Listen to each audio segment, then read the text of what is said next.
Why do Koreans hold a 3-day funeral? The hidden philosophy of consciousness after death. Ladies and gentlemen, at the end of every human life, there exists an invisible order, a structure that cannot be seen with the eyes, but can be traced through ritual, tradition, and collective memory. This order is not merely a religious formality. It is a profound meditation on what happens to consciousness after the body ceases to function. Today I would like to invite you to examine one such tradition, a custom so familiar to Koreans that it is rarely questioned, yet so philosophically rich that it echoes ideas found across the ancient world. That tradition is the Korean 3-day funeral, known as Sam-il-jang.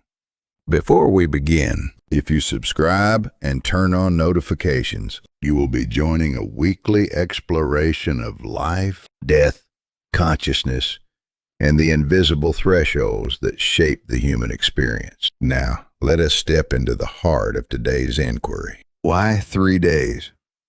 Why in Korea is a funeral traditionally held on the 3rd day after death? At first glance, modern explanations often cite practicality, time for relatives to gather, arrangements to be made, logistics to be resolved. But historically, that was never the real reason. The 3-day funeral is rooted in a much older belief that the soul does not immediately leave this world after death. Traditional Korean thought held that when a person dies, their soul, or more precisely, their continuing consciousness, remains close to the world of the living for 3 days. During this time, the soul is believed to wander, to slowly recognize its own death, to witness the grief of loved ones, and to prepare for departure. According to this worldview, the 1st day is the day the soul becomes aware of death.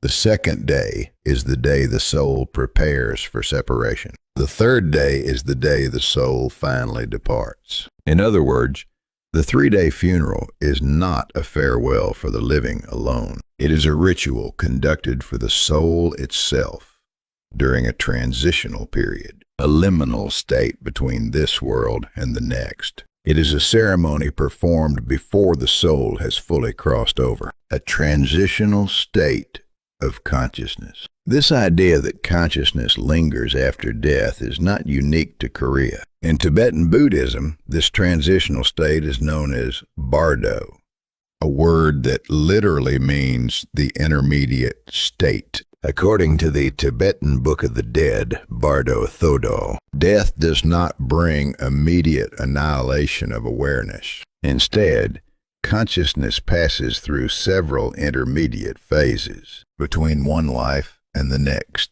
The very first of these phases is called Chikai Bardo. This state begins at the moment of death and traditionally lasts for approximately 3 days. During this time, consciousness observes the dissolution of the body. It encounters what Tibetan Buddhism describes as the clear light, a radiant, pure awareness, beyond fear, beyond identity. Yet most beings fail to recognize this light. Why?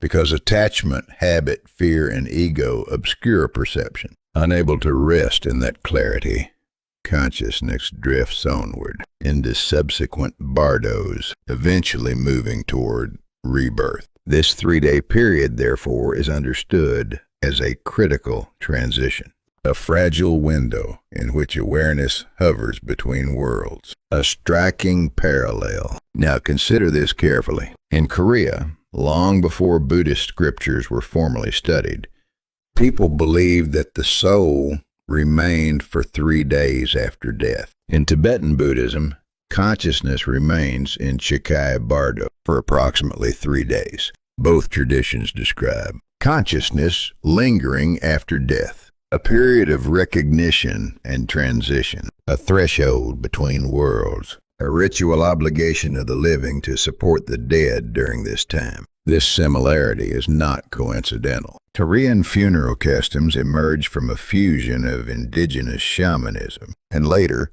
Buddhist philosophy. Korean shamanism taught that the hon, the soul, continues to exist and requires care, respect, and ritual attention. Buddhism taught that consciousness does not disappear at death, but flows onward through causes and conditions. When these two systems merged, a powerful belief was formed. After death, consciousness remains near the living world for 3 days. The 3-day funeral is the ritual expression of that belief. The funeral as a bridge between worlds. Seen in this light, the Korean 3-day funeral is not merely cultural. It is metaphysical. It marks 3 days at the threshold between life and death, a time when the soul stands at the doorway between worlds. During these days, the presence of family, the offerings, the prayers, the quiet vigil, all serve one purpose: to allow the soul to let go, to allow love to be felt one final time, to prepare consciousness to move toward the light. Our ancestors did not conduct 3-day funerals out of superstition. They did so out of reverence for the mystery of consciousness. Is this belief unique to Korea? At this point, a natural question arises. Is Korea the only culture that believes the soul remains for 3 days? The answer is no. Across Asia, Europe, and the Middle East, variations of this belief appear repeatedly. In Tibetan Buddhism, monks recite the Tibetan Book of the Dead for 3 days after death, guiding consciousness toward awakening. The body is not cremated immediately. Instead, rituals are performed to open the gate of insight before the soul fully departs. Once again, the structure is identical. 3 days. Consciousness lingers. Ritual guidance. Transition. This pattern appears again and again across civilizations, suggesting a shared human intuition that death is not an instant event, but a process. A final reflection. For 3 brief days, the soul is believed to remain close, feeling the warmth of family, witnessing love one last time, and preparing for the unknown. The Korean 3-day funeral is not about mourning alone. It is about accompanying consciousness through its final passage. And perhaps, in honoring that journey, we are also reminded of our own. If this reflection resonates with you, I invite you to subscribe, share this lecture, and continue exploring the hidden philosophies that connect life, death, and awareness itself. The boundary between worlds may be thinner than we think. Why does humanity return to 3 days? A universal philosophy of death, consciousness, and the living. In our previous discussion, we explored how Korea's 3-day funeral is not merely a cultural habit, but a profound reflection on the transition of consciousness after death. Now, we move one step further. If this belief were unique to Korea, we might dismiss it as regional folklore. But what we discover instead is something far more unsettling and far more profound. The belief that consciousness remains near the living world for 3 days appears again and again across civilizations. Let us begin with China. China, the soul does not scatter for 3 days. In traditional Chinese Taoist thought and Han folk religion, there is a concept known as San Ri Hun Busan. San Ri Hun Busan. It means quite literally, for 3 days the soul does not disperse. According to this belief, when a person dies, the Hun and Po, the spiritual and corporeal aspects of the soul, do not immediately separate from the body. Instead, they remain nearby. During these 3 days, the soul is believed to linger around the body, observe the grief of family members, gradually untangle emotional attachments, prepare to depart from the human world. Because of this belief, traditional Chinese funerals were historically held on the 3rd day after death. Even today, in rural regions of China, the 3-day funeral remains common. Here, once again, we encounter the same structure. 3 days of lingering consciousness, a period of emotional disentanglement, a threshold between worlds. Korea's 3-day funeral, therefore, did not emerge in isolation. It is the result of a deep synthesis between Taoist soul theory and Buddhist concepts of transitional consciousness, later articulated as Bardo. Japan, the 3rd day, as the final boundary. Japan offers another striking parallel. In Japanese Buddhism, funerals typically unfold over 2 to 3 days, culminating in cremation. But the 3rd day holds particular significance. This day is known as Mikani Sandik, the 3rd day memorial. On this day, families gather and monks chant sutras, praying for the stabilization of the departed soul. It is believed that this is the day when the soul fully leaves the world of the living.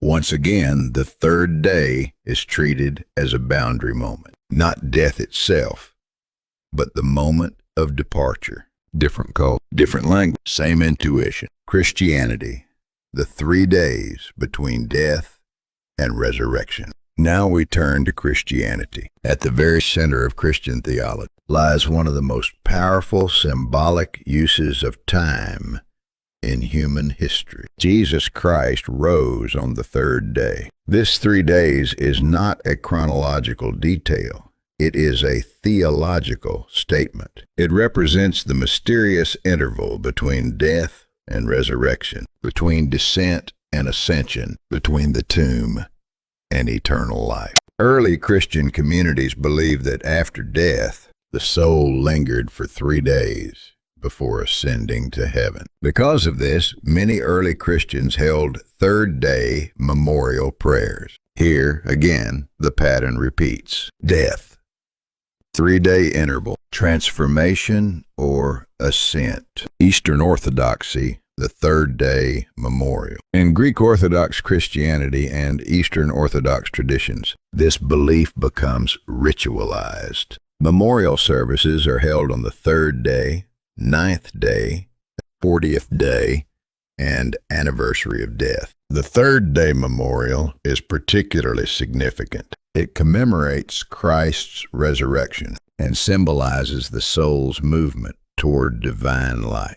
Priests visit homes, offering incense and holy water, praying for the soul's peaceful departure. Once again, the idea emerges clearly. The soul departs on the 3rd day. Ancient Egypt, 3 days of soul separation. Even in ancient Egypt, far removed in time and culture, the same belief appears. In the Book of the Dead, it is written that after death, the soul remains near the body for 3 days, while its components, ba, soul, and ka, life force, separate. During this time, funerary rituals were performed intensively, preparing the soul for its journey beyond the physical realm. Different gods, different cosmology, same duration. Slavic and Russian traditions, the 3rd day farewell. In Slavic folk belief and Russian Orthodox Christianity, the 3rd day again marks departure. Families light candles, prepare bread and drink,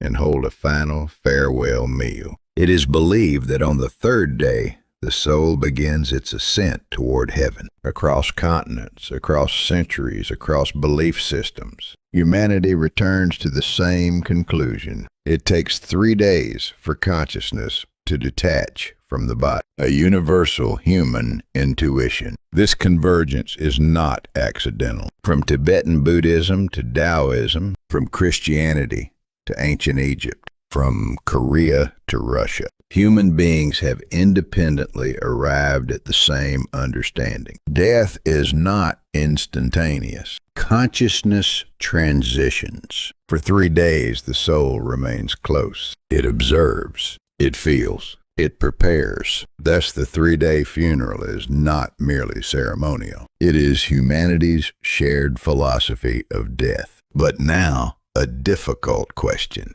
If the soul remains near the living during these 3 days, what does it feel? What does it perceive?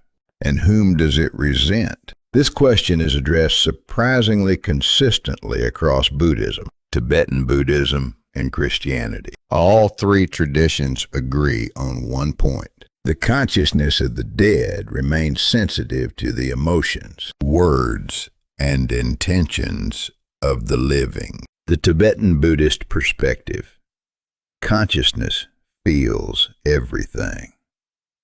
According to the Tibetan Book of the Dead, after death, consciousness enters Chikai Bardo. The body is gone, but awareness remains. Emotions linger. Perception continues. During this state, the deceased directly receives the emotional energy of visitors and family members. And this leads us to a difficult truth. Who does the deceased dislike the most? First, those who perform false grief. In the Bardo state, consciousness is said to perceive intention directly. A person who cries outwardly while harboring selfish thoughts radiates dissonance. The Bardo Tadal describes this as the smell of false words. Insincere mourning becomes psychological poison, confusing the deceased. Second, those who provoke conflict, arguments over inheritance, blame, or unresolved resentment, cause severe attachment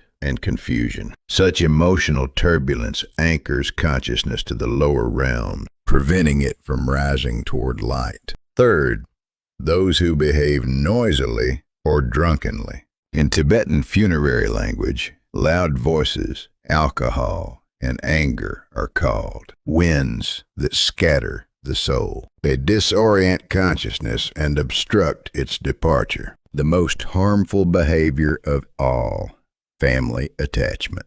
Perhaps the most painful truth concerns family behavior. When loved ones cry out, "What will I do without you? Please don't leave me," the deceased feels compelled to remain. Attachment binds consciousness to the earthly realm, leading to wandering and confusion. Even worse are words of resentment. "Why did you do this to us? You should have lived differently." In the Bardo state, such words are described as blades piercing consciousness. A final teaching. The Tibetan Book of the Dead offers a stark reminder. The dead are not yet gone.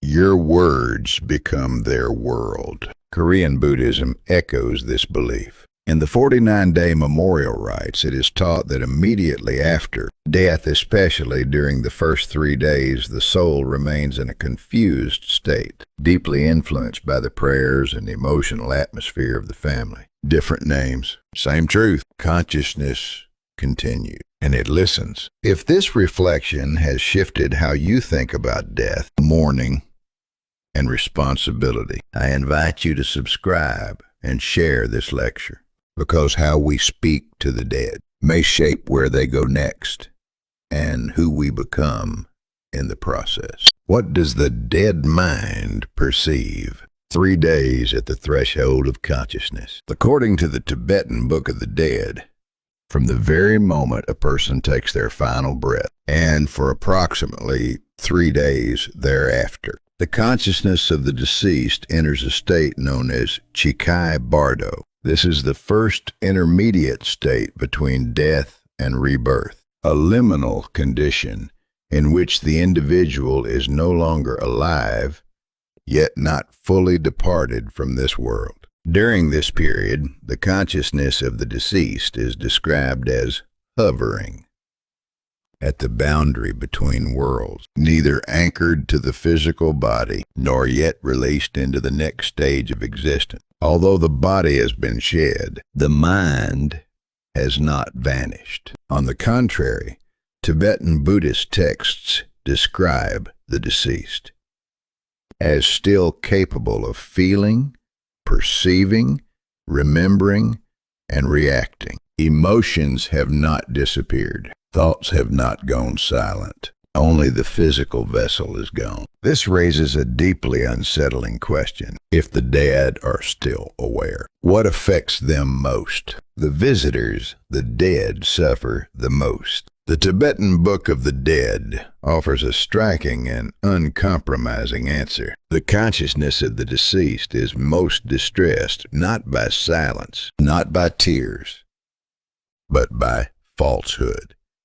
The text states, "The consciousness of the dead perceives the scent of all pretense. False grief darkens the soul. Mourning without love throws it into confusion." In the Bardo state, awareness is said to perceive intention directly. There is no social mask, no polite performance that can conceal inner truth. A mourner who cries outwardly while harboring selfish thoughts, resentment, or indifference radiates dissonance. That dissonance is felt immediately and painfully by the deceased. Conflict as a weapon against the dead. The second source of great suffering for the deceased is conflict. When family members argue over inheritance, when resentment surfaces, when voices rise in accusation, the consciousness of the dead becomes trapped in fear and attachment. Tibetan Buddhism teaches that such emotional turbulence prevents the mind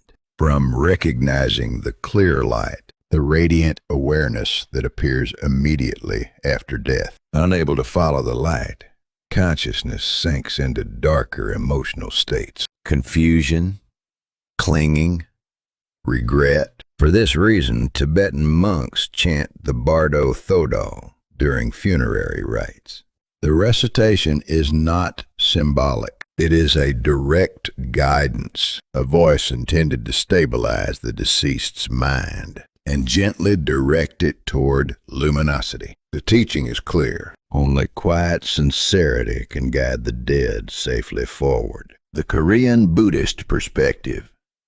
Words as poison. Korean Buddhism echoes this understanding with striking clarity. From this perspective, the dead suffer most from mockery and slander. A traditional warning states, "Those who do not understand karma in life walk a dark road after death." The deceased experiences malicious speech as a toxic wind, a force that disturbs the mind and pulls it toward lower realms. Buddhist teachings caution that cruel words summon destructive mental forces, disturbing not only the living, but the dead. Fear-based language and its consequences. The second type of speech, most harmful to the deceased, is fear-based interpretation of death. Phrases such as, "This house is unlucky. The dead had no fortune." These words bind the deceased to fear-based karmic consciousness. Rather than releasing the mind, such language tightens its grip on anxiety and misfortune. The painful weight of family behavior. More painful than any visitor, however, is the behavior of family members. The first and most damaging is indifference. Korean Buddhism teaches that the deceased longs one final time to be seen by their family with genuine presence. When relatives sit absent-mindedly staring at their phones or perform rituals mechanically, the deceased falls into a profound emptiness, the sense of having been abandoned. Greed as a chain. The second most destructive family behavior is dispute over money or inheritance. Buddhism teaches that karma often originates closest to the heart. Greed during funeral rites becomes a rope, pulling the consciousness of the deceased toward realms of craving and attachment.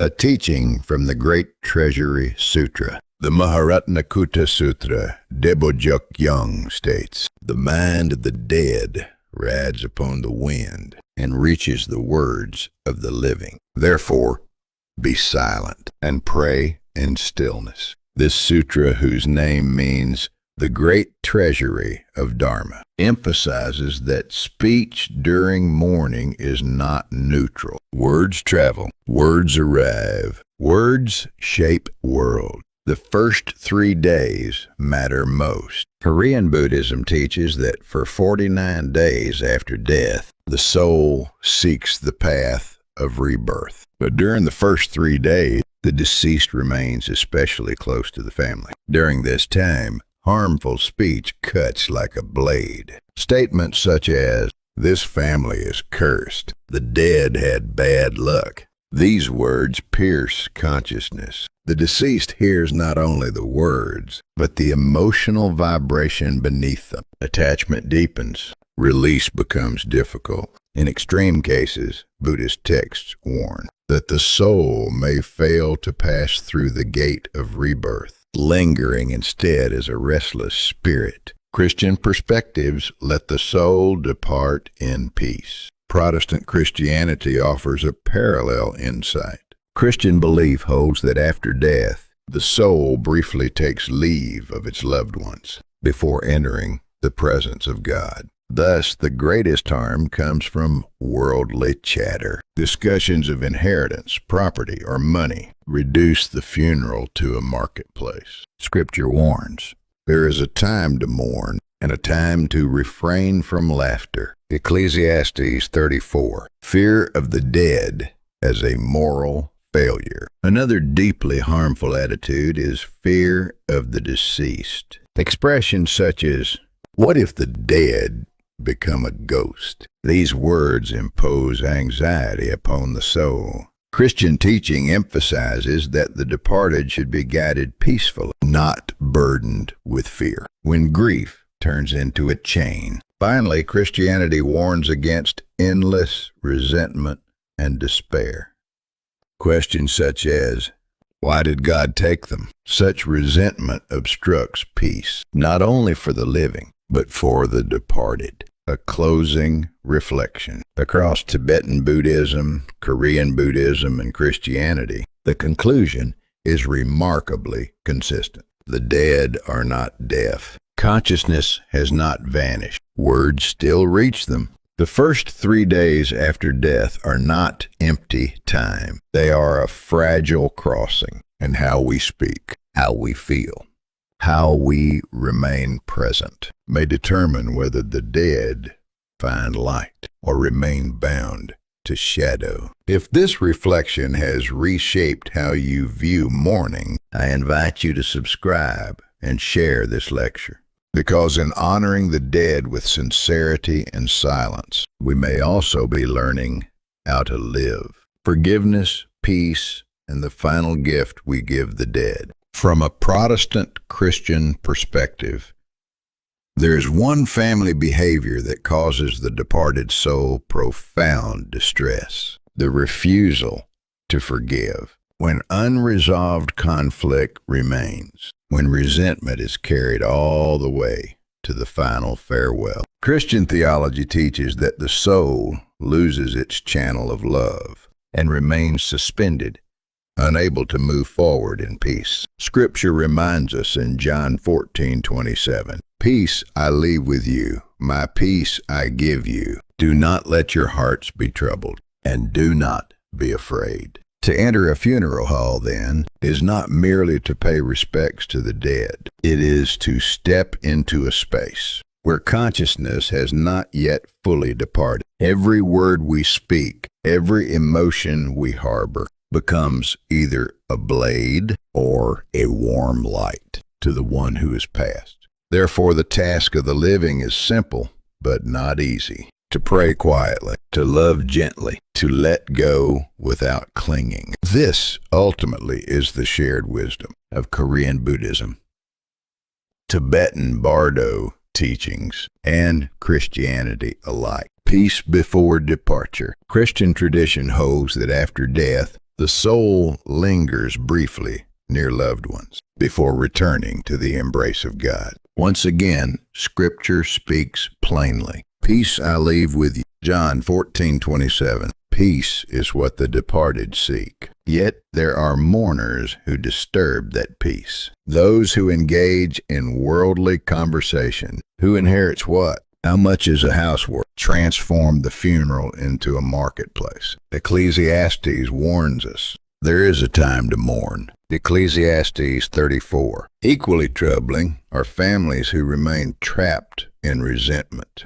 Why did God take them? Such words tether the soul to unrest. preventing it from entering rest. At the heart of Christian funeral practice lies forgiveness and peace. When hatred or blame persists, it becomes a cord that binds the departed to the world they are meant to leave. A funeral is not a ritual for the living alone. It is the final vigil for a soul on its last journey. Quiet presence, sincere farewell, inner peace. With these three alone, the departed may follow the light without fear. The mind that remains, the gratitude that follows. Now we arrive at a crucial turning point. Who then is the mourner for whom the departed feels gratitude? When the body grows cold, consciousness, according to Korean tradition, still lingers. For 3 days, the departed remains near,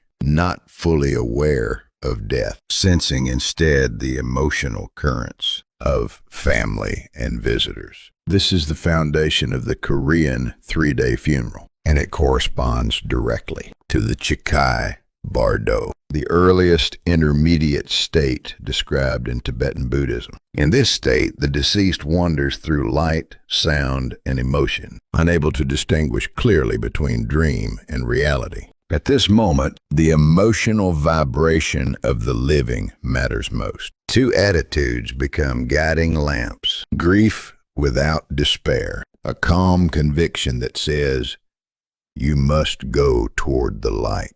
Tibetan teachers express this truth succinctly. Tears of attachment bind the dead. Compassion releases them. Clinging sorrow pulls the soul backward. Calm compassion guides it forward. Buddhist insight mourning as shared awakening. In Korean Buddhism, attending a funeral is called DOUK1, participation together. It is not merely comforting the dead, but collectively encountering impermanence. Thus, the mourner most appreciated by the departed is not the one frozen in fear, but the one who understands death as awakening. Such a mourner does not say, everything is over. They say, your journey here has ended, but your virtue remains within us. The state of mind transcends grief. It becomes compassion. And to the departed, it functions as a mantra of peace. Christian faith, hope without despair. Christian belief teaches that the soul returns to God. Thus, the true mourner neither collapses into despair nor behaves carelessly. Their tears are not worldly sorrow, but tears of hope. A single prayer carries profound power. Lord, receive this soul in peace. To the departed, this becomes the greatest comfort. The one who is thanked by the dead. Across Buddhism, Tibetan teachings, and Christianity, the conclusion is identical. The mourner most cherished by the departed is the one who does not cling, yet sends them away in love. One who weeps, not to hold them back, but to bless their peace. One who sits silently, offering prayer like a thin curl of incense. One who walks beside the departing soul with inner stillness, so that fear dissolves into light. Before such a person, the departed finally smiles. I am at peace now. Your hearts are calm, and so am I.